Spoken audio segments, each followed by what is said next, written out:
bakit? Anong reason nyo para i-dismiss or i-junk? Are you more powerful than the Constitution?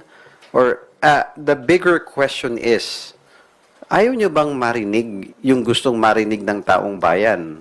Allow the process according to the Constitution to proceed. The verified impeachment complaints are not mere scrap of paper. Now, just because you can, it doesn't mean you should, di ba? So we really have to take a deep breath and think what's best for the country.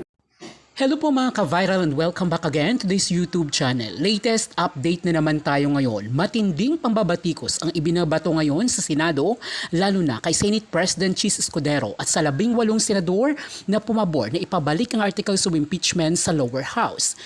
Tinawag ng ilang mga mamabatas na irregular at unconstitutional. Anila, dapat umanong maging impartial ang Senado bilang impeachment court. Subalit ayon sa ilang mga mamabatas ay tila nagiging legal defense na sila ng Vice Presidente. Nagpadala na rin ng answer ad cautelam o hindi kinakilala ni VP Sara Duterte. At ipinapadismiss niya ang impeachment case na ipinasa ng 2/3 ng mga mamabatas. Aniya ay nilabag ng lower house ang 1-year bar rule sa pagpasa ng impeachment ng isang opisyal. Walang articles of impeachment di umano ang pinresenta sa Senado dahil ipinabalik ito sa Kamara. Hiningian din ng reply ang prosecutors o Kamara sa naging tugon ng Vice Presidente. Ayon sa mga mambabatas ay walang nilabag na 1-year bond procedure ang Kongreso dahil ang pagsulong nila ng impeachment ay ayon sa batas. Samantala sa isang press conference naman, ni Senator Chis Escudero ay sinabi nitong maaari pa ring madidismiss ang impeachment ni VP Sara Duterte kung may mag-motion dito sa impeachment court at makakuha pa rin ng majority vote sa Senado bilang impeachment court. Pinanindigan pa rin niya na ang tangiang Senado lamang bilang korte ng impeachment ang binigyan ng sole power ng Constitution para magdesisyon sa procedure ng impeachment ng isang opisyal na inalmahan ng ilang mga mambabatas na bahagi ng prosecutors. Ayon kay Congressman Adjong, to dismiss without trying an impeachment case is unconstitutional. Na sinugundahan naman ni Congressman Junicio ng 1st District ng Maynila na walang karapatan ng Senado na gawin ito dahil nakasalalay sa konstitusyon ang lahat. Ganun din ang sinabi ni Congresswoman Atty. Jean Calvestro at ML Representatives Laila de Lima. Marami ngayon ang nananawagan na maghunos dili si Senator Escudero at bumaba na lamang bilang Senate President dahil sa issue ng impartiality at pagiging bias. Ang Supreme Court naman ay tila may desisyon na ukol dito. Hi, good morning po, Kongs. Follow-up lang po, kanina kasi natanong kayo ni Ate Tina na until the 20th Congress, talagang suportado pa rin natin itong pagpapatuloy ng pag-pursue dito sa impeachment complaint laban kay Vice President Sara Duterte. Pero sa kabila nga nito, kahapon sa reference po ni Senate President Chis Escudero, may mga ilan siyang, kumbaga, mga mabibigat din ng pahayag tungkol sa impeachment. Hingin ko lang po yung reaction nyo dito given na yun nga, kabilang tayo sa mga nagsusulong at sumuporta dito sa impeachment complaint. Una may sinabi siyang pwedeng i-junk ng impeachment court ang case laban kay VP Duterte by majority vote. Ano po yung reaction nyo dito at yung sinabi din niya na parang matigas daw yung ulo ng mga House prosecutors? At what basis kaya yung sinasabing pwedeng i-junk ng majority vote ng sa Senate yung impeachment complaint? I don't see any reason why this should happen kasi kung political lang ba, kung kakampi ba nila or whatever it may be, the Constitution specifically says to try and decide. The Senate has a constitutionally mandated duty to do so. So I don't see any reason why there should be a vote, motion, or any sort na para ipigilin ang mandated duty ng Constitution sa Senate. Dapat gawin natin ang trabaho natin. And hindi ko maintindihan yung comment na why the House panel would be stubborn. In reality, na hindi naman dapat na, in my humble opinion, but the House submitted constitutional compliance certificate to the Senate, resubmits the entry of appearance without conditions to VP Sara's complaint, impeachment complaint. So having said that, ginagawa na nga ng House prosecution ng House ang duty nila and above that. So I think the House is being cooperative with the Senate acting as an impeachment court, and there's no reason to name calling. Tayo lahat naman nandito sa House and the Senate should be working together to do our constitutionally mandated duty. Tama na yung giitan, yung mga name calling o yung turuan or pasahan ng bola. Let's work together, let's proceed with the impeachment complaint and do our constitutionally mandated duty. The House prosecution team works according and in compliance with the Senate, the court, impeachment court's own timeline. So kami po ay nagre-responde lang at nire-respeto yung jurisdiction ng korte, ng impeachment court. At alinsunod sa mga orders nila, yun po yung ang House prosecution na ginagawa. Pangalawa po, dalawa naman po yan talaga yung pagka sa akin pananaw eh. It's either you convict or you acquit. No? Wala naman pong problema kung ang mga senador ay mag-acquit or magko-convict. That's precisely why they're there in the first place, to judge the merit of the case. They can go either to acquit or to dismiss. But the point is, allow the process according to the Constitution to proceed. Yung sinasabi pong junk, kasi parang sabi nila may possibility. Ang tanong ho talaga dyan is, dapat ba talaga i-junk? Dapat ba i-junk? I think that's the most pressing question that we need to ask. Because the verified impeachment complaints are not mere scrap of paper. These are serious allegations. Paggagasta ng 125 million in 11 days. And I guess the public, the Filipino people deserves to know what happened with the 125 million allegedly spent in just 11 days, including the holidays. So isang issue yun na deserve ba na i-junk na natin without even bringing this up out in the open so that the people will know where their money goes to. So kung yung tanong nila na baka ma-junk, I think the public should ask, and the question that must be answered is, dapat ba talaga? I have no problem if individual senators have leanings towards either i-acquit or i-convict. Yun nga yung purpose ng judge, i-express nila yung kanilang appreciation. Pero allow the process to proceed. Because that's what the Constitution says. It's not even an option for the House, for the Senate. It's not even an issue of optional to eh. It's their obligation. No question about it, ang sinabi ng Constitution. Forthwith, convene the trial. Ang sinabi ng Constitution. Hindi ho kami ang nagsasabi noon, ha? Ang nagsabi noon, ang Constitution. Without any delay, forthwith, proceed with the trial once we transmit the verified impeachment complaints, which we already did. Sir, isang follow-up lang po. Yun nga, speaking of forthwith, sinabi din kasi ni SP Cheese kahapon na parang matatagalan pa, wala pang trial date at sa 20th Congress na raw yung magtatakda nito. Ano pong masasabi niyo dito, given na paulit-ulit ng sinasabi rin, ina-assert ng House yung forthwith? Again, we are not asserting that. We are just merely referring to the words used by in the Constitution, which has not only it speaks about yung time frame, but it also speaks about the urgency of the matter. That's why I guess the framers of our Constitution chose the word forthwith because it carries also with it not just the timeline, but the urgency of the matter. Kasi we're talking about impeachment process. Again, ang House prosecution still commits that we will proceed, we will work in compliance with the order of the Senate Impeachment Court. That also includes their timeline.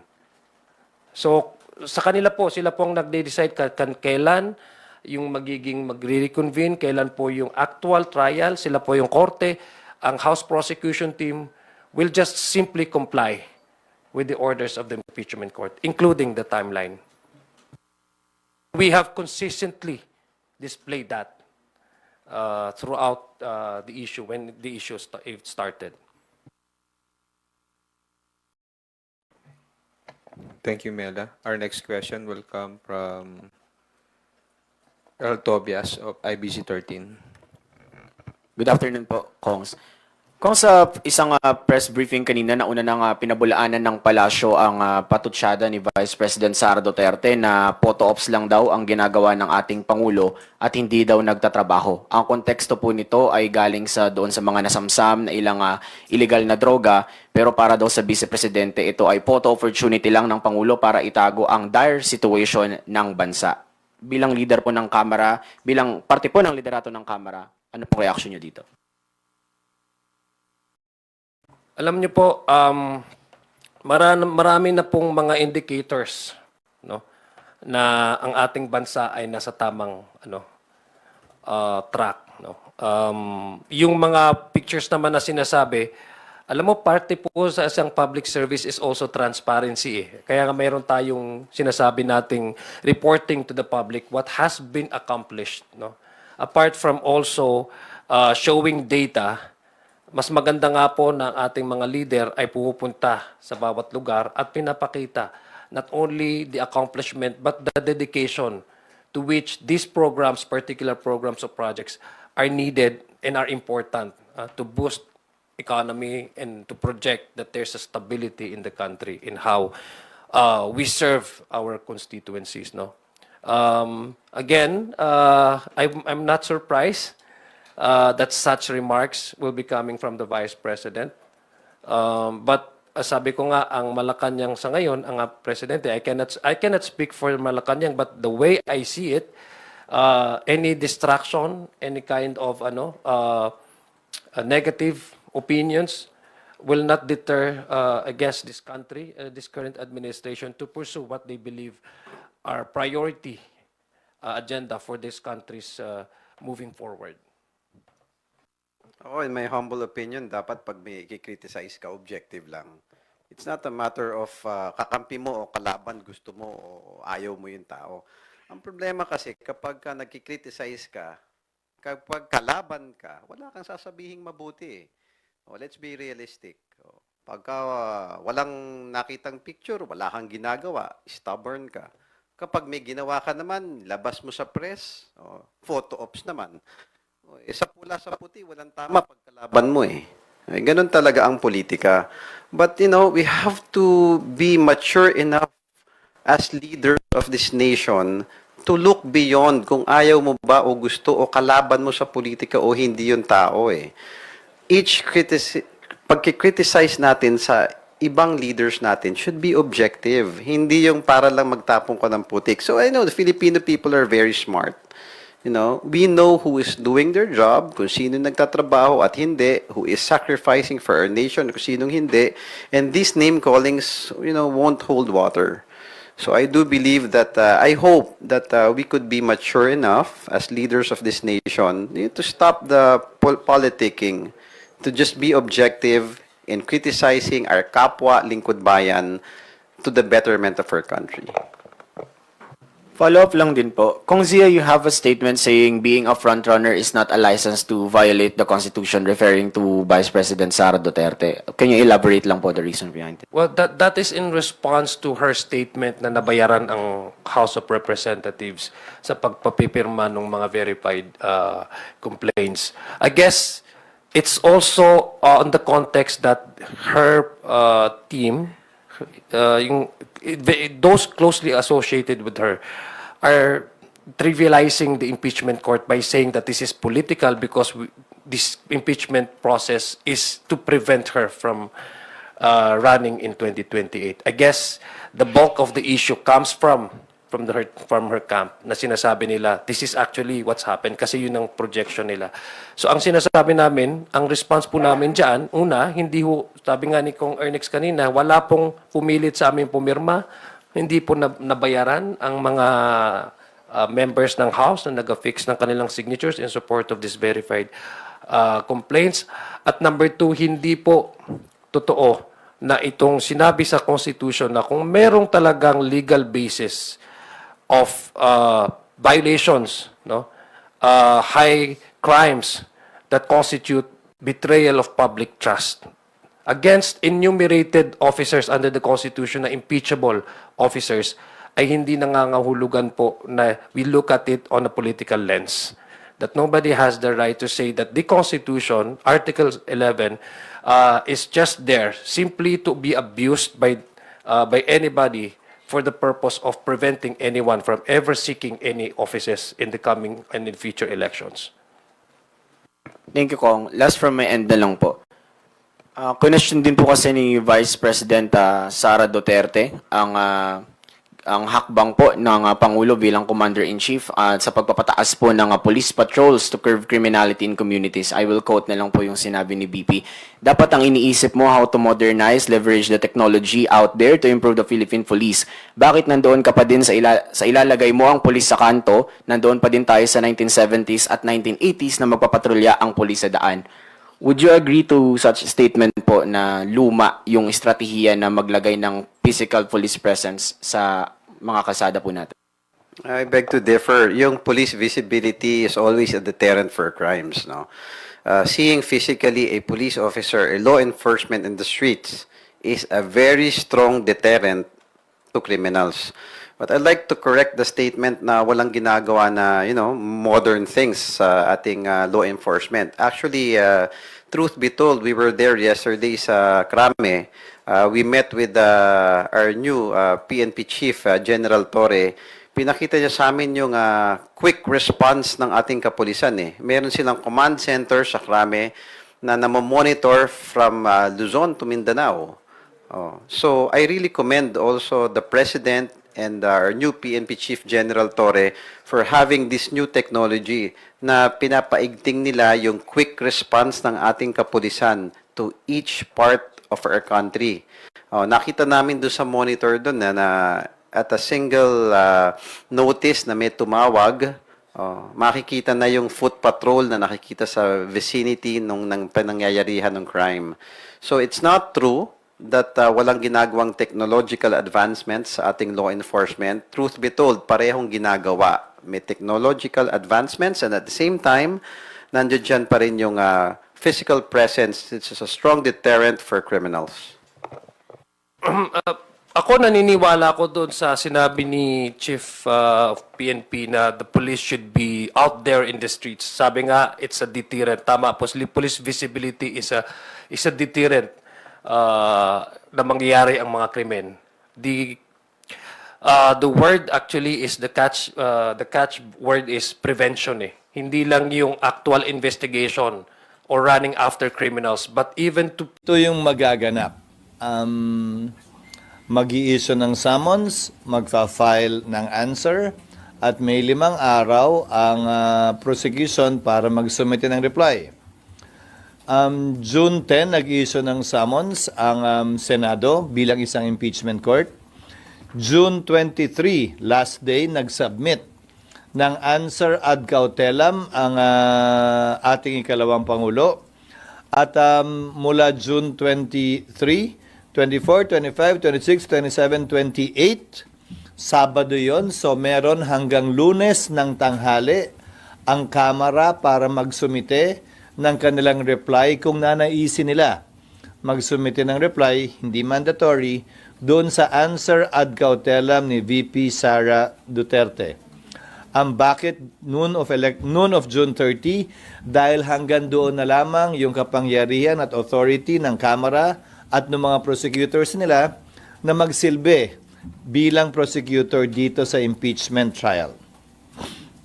Sir, sabi ni BP Sara, hindi siya pwede i-compel na sumagot dun sa mga allegations o kaso na kapaloob sa articles of impeachment, considering na yung Senate Impeachment Court ibinalik sa Kamara yung articles of Yun impeachment. yung nakalagay sa answer niya at hindi para sa akin na komentaryohan yun dahil korte, impeachment court na, ang dapat tumugon doon kung sakasakali. Hindi para sa akin na husgahan yon o bigyan ng kulay yon. Tinatanggap namin yung kanyang sagot at yung posisyon niya. At dahil doon, meron siyang motion to dismiss na noong una parang binatikos ng tagapagsalita ng Kamara ang Senate Impeachment Court spokesperson dahil parang telegraphing or coaching the VP dahil nabanggit niya na yun ang pwedeng ang i-file ng Vice Presidente. Ulitin ko, hindi para sa akin na komentaryuhan ang sagot ng Vice President. Tatanggapin namin yun bilang sagot niya doon sa summons na inisyo ng impeachment court. At hindi para sa aming komentaryuhan yun na tama yun o mali yun. Sir, yung sagot na ibibigay, yung reply na ibibigay ng Kamara sa sagot ni VP ay... Kung gusto nila. Pwedeng hindi.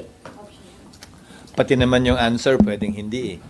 What happens if hindi magbigay? Sa court na lang po sila What magpapaliwanag? happens kung hindi magbigay ng reply? Opo. Wala silang sagot doon sa sinabi ni VP Sara. Pero pwede pa rin po silang magpaliwanag pagdating ng impeachment trial. Hindi nawala yung right nila magpaliwanag or banggain yung sinabi ni VP. Tiyak ko pag-uusapan yon. Kung pag-uusapan yung motion na yon na nakapaloob sa sagot ni VP Sara, then bibigyan ng magkabilang panig ng pagkakataong ilahad yung kanilang argumento. Pero on a normal court, SP, pwedeng kunyari hindi magbigay ng answer pero sa mismong trial na sila magsalita. Pwede, hindi siya deemed or considered waived unless under exceptional circumstances, hindi siya papayagan ng korte for being dilatory. Pero sa palagay ko, walang ganun dito. Isa pa, SP. SP yung ginagawa ngayon ng prosecution na halos mayat maya nagpe-press con sila. Ngayon pa lang sinasagot na nila yung sagot ni VP katulad kahapon sa kay Attorney Bukoy. Is that normal? Is that okay? Hindi po ba sila patatahimikin ng impeachment court? Sa ngayon, hindi pa siguro dahil hindi pa naman nagsisimula ang trial. Pag nagsimula na kasi ang trial, dapat lahat ng gusto nilang sabihin doon na mismo sa trial. Pero sa panahong ito, walang prohibisyon. Katulad ng mga tanong nyo sa akin ditong nagdaang araw, pwede ba niyong i-publish yung answer na binigay sa inyo ng Kamara base sa receiving copy nila? Walang prohibition na gawin yon. Pero pag may trial na? Ibang usapin kapag may trial na dahil pwedeng magbigay ng kautusan ng impeachment court na limitahan o pagbawalan ang mga parties sa kaso na magsalita. Pero desisyon ng impeachment court yan. Sir, ngayong araw daw, isasubmit na yung certification ng Kamara na dumaan sa tamang proseso yung articles of impeachment. So kapag na-submit yun, babawiin na ba yung decision ng Senate Impeachment Court na i-refer back yung articles of impeachment? Hindi, dahil dalawa yung kautusang binitiwan ng Senado, kung maalala mo. Pero yung second yata, mahirap nilang i-comply hanggat hindi pa nagko-convene ng 20th. Kaya nga hindi pa kompleto yung compliance nila. So, Dalawa yung compliance na hinihiling ng impeachment court sa Kamara. Yung isa ay pwedeng mabigay ng 19th Congress. Yan yung patunay na hindi sila lumabag sa one-year ban. Pinapaliwanag na hindi sila lumabag dito. At pangalawa, yung patuloy na kagustuhan na ipursige pa rin yung kaso mula sa 20th Congress. So yung decision na yon to refer back yung articles of impeachment, mananatili yun hanggang 20th Congress? That is the operational meaning of the order issued by the Senate Impeachment Court, yes. Maliwanag naman yun dun sa order. Sir, next week, di ba basically, technically parang 20th Congress na. So, mapapalitan na, sir, may mga prosecutors, pero may mga na-retain pa rin naman. Then, yung 20th Congress papasok na rin. So, paano po yung magiging process lang? Hindi yun question kung ma-retain sila. Desisyon ng Kamara yun. Pero ang issue ay, ang authority, ang otorisasyon na binigay ng 19th Congress sa mga prosecutors, na re-elect man sila o hindi, ay hanggang June 30 lamang. Kailangan bigyan sila ng panibagong otorisasyon ng Kongreso na magsilbi bilang pareho man o magkaibang prosecutors sa ilalim ng 20th Congress. So, sir, kailangan pa ng plenary action pag ganon? Plenary action ang kinakailangan, oo. So, basically, sir, walang prosecutors muna from June 30? Kaya nga, Pebrero pa lang, sinasabi ko na sa inyo, di ba, dun sa mga nagmamadali, hindi pwedeng magpursige ang trial dahil walang prosecutors mula June 30 hanggang July 28. Di ba, noon pa sinasabi na natin yan eh. Hindi naman pwedeng mag-trial na isang panig lang. Sir, so given yun, sabi kasi ni Attorney Bukoy, yung spoke sa House, magre-request po sila after nila mag-file ng reply dun sa answer ni VP Sara, magre-request sila sa impeachment court na mag-set na ng pre-trial date at ng trial date. Pwede ba yun? Hindi. Kasi kahit yung authorization ni Attorney Bukoy ay hanggang June 30 lamang. Mag-expire at maglalapse din yon. Ahente lamang siya, spokesperson lamang siya ng prosecution panel. So yung prosecution panel na mag-a-appear, ano ba siya, spokesperson ba dito? Agent nga lang siya. Agent. Principal agent.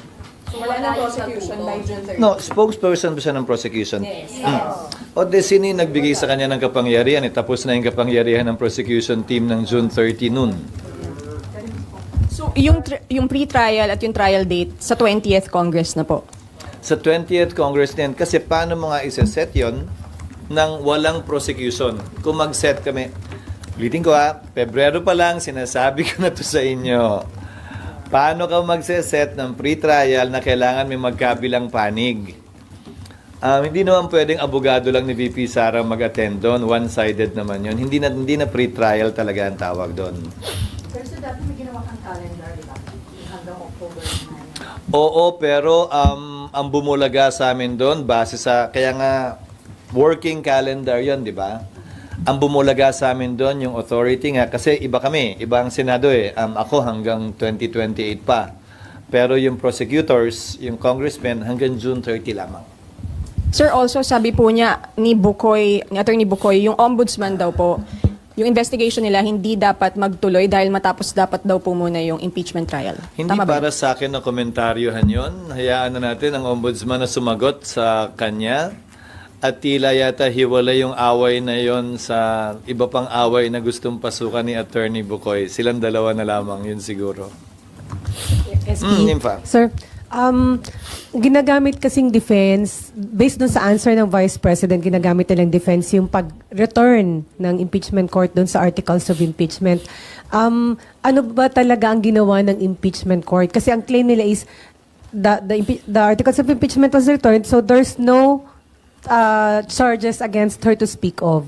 There are no charges against Argumento yan ang isang panig. Subalit, I refer you back to the order itself. Pakibasa na lang po yung order dahil nakalagay naman doon, hindi ba?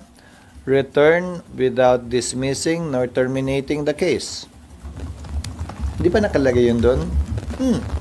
So, ang sagot siguro, yung nasa order na lang, ang pagdedebatihan yan, kung may issue, pagbobotohan yan, kung sakasakali pagdating ng trial. But I cannot, even if I am the Senate President, bilang tagapangulo ng Senado, hindi ko pwedeng dagdagan o bawasan pa yung pinagbotohang order ng Senado. So yun lang ang masasabi kong sagot dun sa ganung posisyon. Basta sir, hindi nawala sa Senate yung charges, hindi nawalan ito ng jurisdiction nang dahil doon sa pag-return ng articles of impeachment sa Hindi ko House. pa, yun ang nakalagay sa order. Hindi ko pwedeng dagdagan o bawasan yung ginawa o hindi ginawa ng impeachment court. Nakapaloob yon sa order mismo. Sir, yung compliance po na isasubmit supposedly ng House ngayon, who will decide if it's actually compliant dun sa hinihingi ng court? The impeachment court, when we resume, magre-resume yon kapag compliant na ang Kamara. So, sir, July 29, probably. July 29, thereafter. July 29 onwards. Kasi July 28 kami magre-resume, pero ceremonial yon para sa sona ng Pangulo.